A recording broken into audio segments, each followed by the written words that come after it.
Hello and welcome to Skopje, the Macedonian capital, for this new edition of Europe District.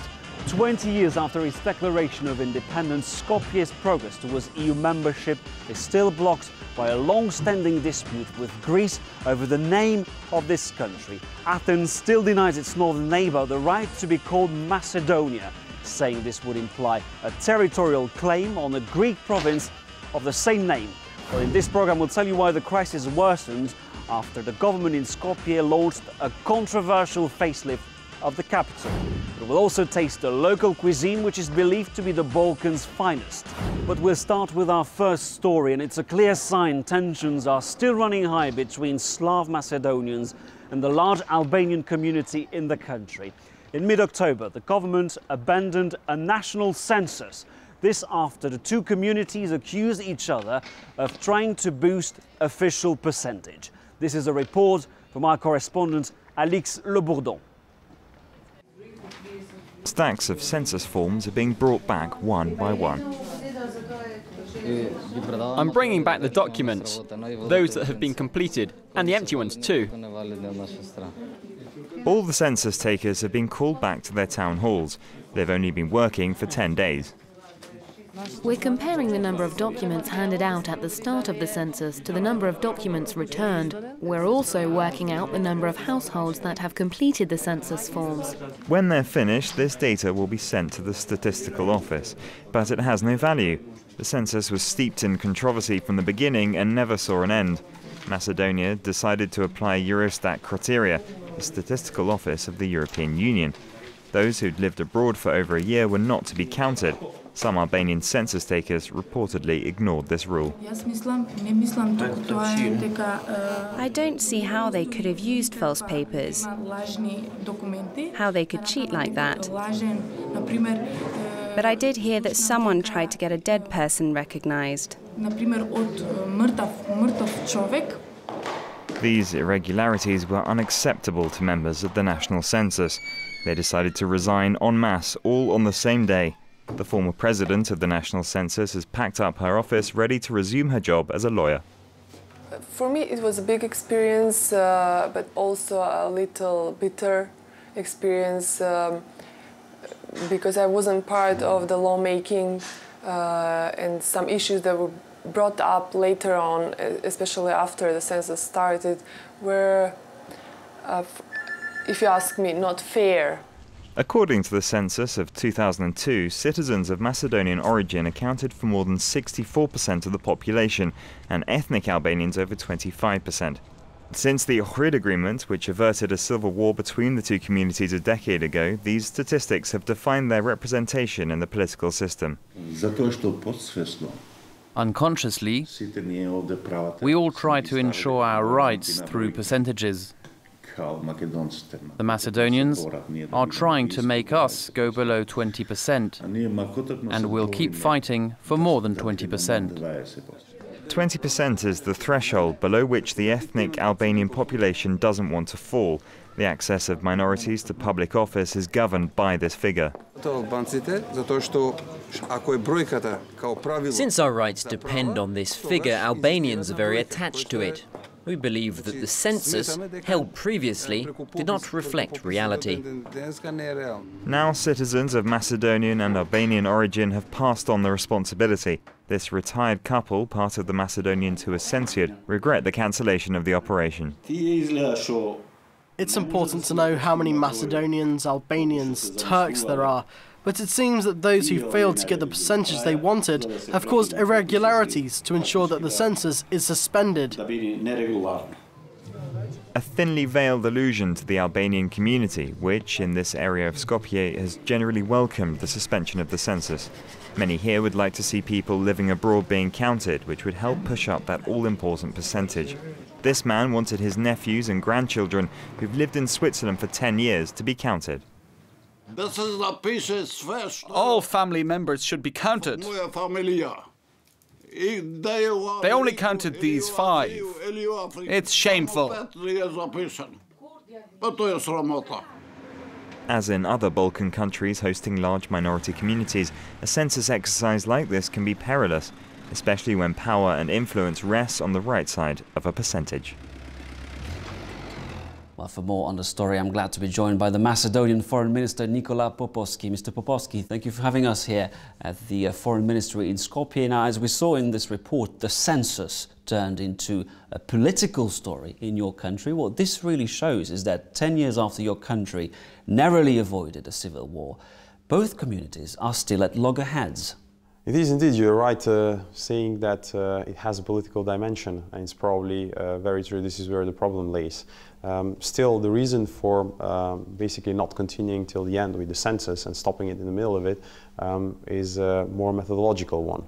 Basically, the only blame that can be attributed in this sense lays in the ground. So the application of different methodology of the people doing the census on the ground. Legislation-wise, everything is clear, and we are fully compliant and ready to have an operation that fits Eurostat standards. When will the census resume? We will benefit to make it happen as soon as possible. So that will be the idea. But we do not have an interest in conducting a census that will not provide us with reliable numbers. Now, regarding your progress towards EU membership, you received candidate status in 2005 and still accession talks haven't been opened with Skopje. Is this because the pace of reforms has slowed down in your country? I would not share the opinion that it goes too slow, because the changes that have emerged in this country, if we compare what we had as a system only 10 years ago and what we are having now, the way the judges are recruited, the weight of the decision-making power of the judges themselves on budget lines and on career prospects have evolved in a dramatic manner. Obviously, it will take us a few more years in order to get a system that will provide, let's say, a long-run sustainability on that side. And I think that we are getting really close. We have a lot of arguments that are making our case solid, and I think we should get away from the methodology of blockages that has prevented us from getting a date for negotiations. Greece is still blocking progress towards EU and NATO membership because of a long-standing dispute over the name of your country. As we'll see in our next report, Athens accuses your government of stealing, of appropriating symbols of Greek identity. What do you respond? I do not think that anyone in the region has the right to monopolize any sort of identity. What I would stick to, and I think that this is essential, is to have a democratic perspective to it. It will be quite undemocratic to let a people or identity to be attributed by someone else. And I think that the fact that we feel as Macedonians and we speak Macedonian language, we live in the Republic of Macedonia, are results of democratic processes. We have continuously provided guarantees that Macedonia does not represent a threat to Greece, and we have continuously been dedicated to making unilateral concessions in order for the Greek political elite to feel comfortable with it. Finally, the membership to NATO and EU of Macedonia is to mutual benefit from the Greek side, from our side, but also from EU and NATO perspective. Nikola Popovski, Macedonian Foreign Minister, thank you very much. Thank you very much for the invitation.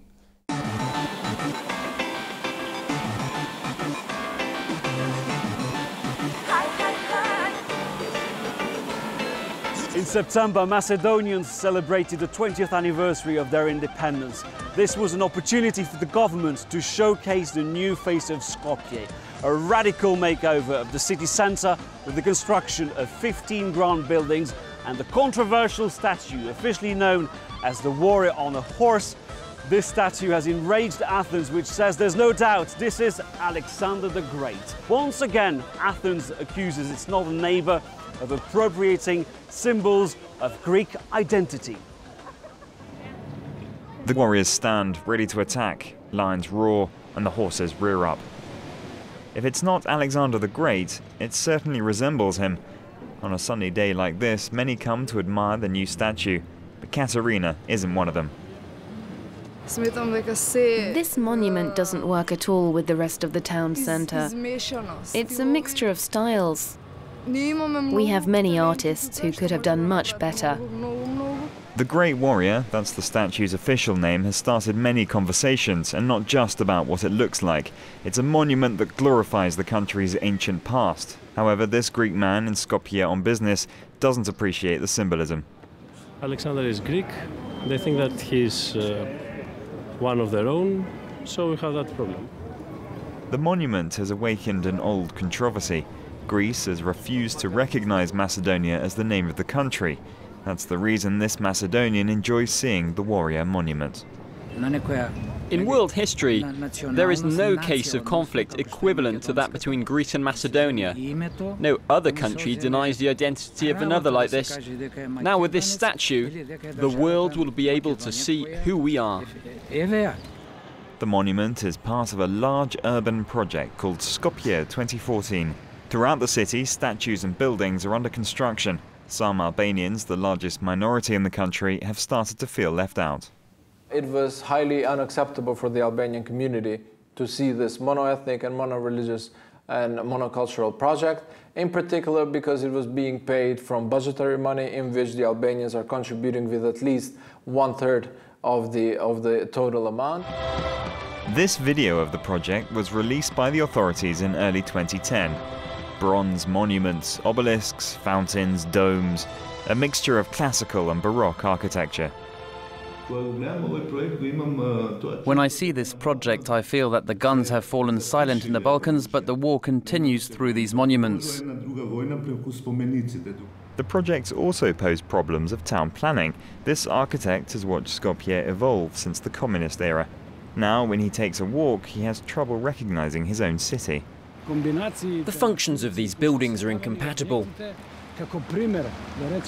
For example, this building, which is, quote, the jewel in the crown, will bring together the Archaeological Museum, the Constitutional Court, as well as parts of various ministries. The lack of government transparency has also been a cause for concern. One NGO has had the idea to broadcast a debate live on the internet. We were told it would cost 80 million euros, but it's not over yet, and it's already taken 250 million euros. The expense has been entirely funded by the state budget, a controversial decision at a time of financial crisis. However, this economist sees possible benefits in the short term. The construction of these buildings around us has mobilized a large chunk of the building sector in Macedonia. We know that this sector is the engine for economic growth in a country. But I agree, further effort must be made with regard to infrastructure, highways, the rail network, pipelines. Work on the buildings has certainly brought a dynamism to the construction industry. Now the city waits for more statues.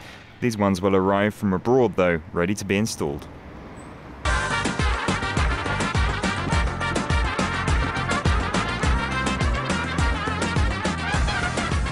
When you ask people in the Balkans what's so special about this country, well, they will no doubt tell you its cuisine. Local specialties combine Ottoman flavors and Central European tastes. Our reporter met Adriana Alachki. She's a local TV celebrity who promotes traditional Macedonian cuisine. Hello there, viewers. It's Friday, so that means we're eating beans, following the Macedonian tradition.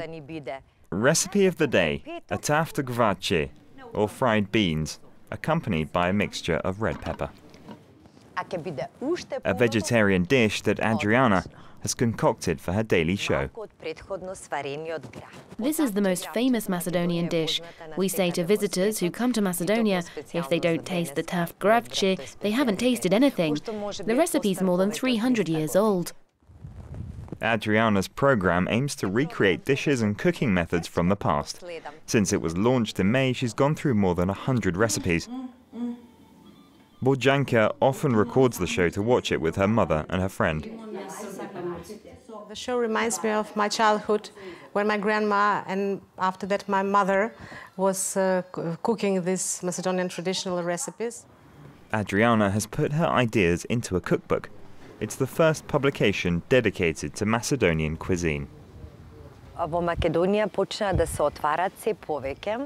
A while ago in Macedonia, you could only go to foreign restaurants. I have nothing against them, but it was annoying when I had foreign friends visiting who wanted to taste local food. Even so, Macedonian cuisine is known far beyond the Balkans. To enhance her recipes, Adriana has been meeting with cooks every day. Svetlana, for example, has passed on a few cooking secrets. Macedonian cuisine is very diverse. There are meat dishes, but also vegetarian ones. Because of the Christian tradition of not eating meat on Friday, we use garlic, parsley, fresh or dried peppers, lots of cabbage too. Adriana's back on the set for the second part of the show. This is my favorite moment, when we taste what I've cooked. After an hour in the oven, here comes the famous tafta grace. For Adriana, the recipe isn't everything. Traditionally, the recipe is cooked in earthenware dishes like this. Then it's served in dishes like these, with wooden spoons. It's the end of the recording, but Adriana doesn't want to leave without one final message. A special hello to all the viewers of France 24. I invite you to come and discover Macedonia.